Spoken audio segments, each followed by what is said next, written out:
بسم الله الرحمن الرحيم. اللهم صل على محمد وآل محمد. راح نقرأ دعاء إن شاء الله يتعلق بالفرج عن الضيق وعن السجين إن شاء الله، بشكل سريع يعني قصير جدا.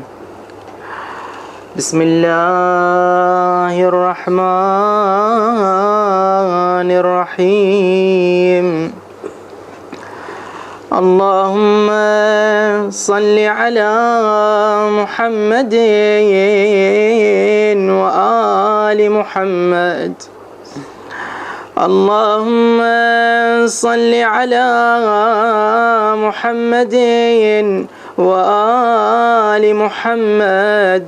اللهم صل على محمد وآل محمد.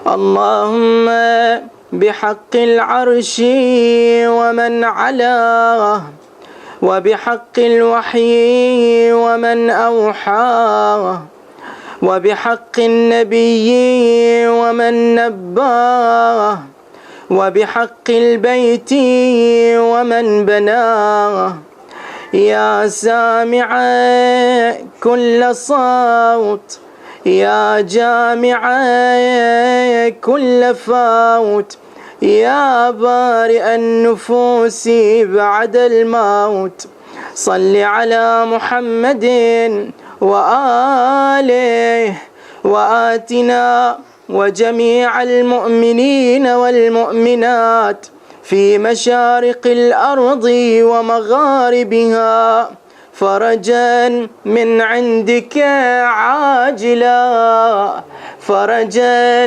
من عندك عاجلا، فرجا من عندك عاجلا، بشهادتي أن لا إله إلا الله وأن محمدا عبدك ورسولك، صلى الله عليه وعلى ذريته الطيبين المطهرين وسلم تسليما كثيرا.